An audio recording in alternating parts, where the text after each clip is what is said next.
يا عبادي الذين آمنوا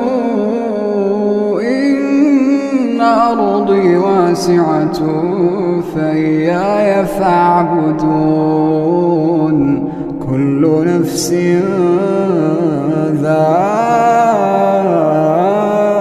ذائقة الموت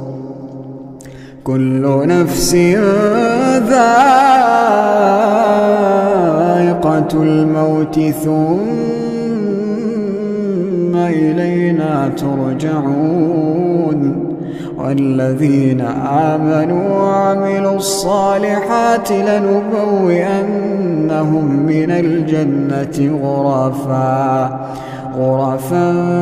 تجري من تحتها الأنهار خالدين فيها نعم أجر العاملين.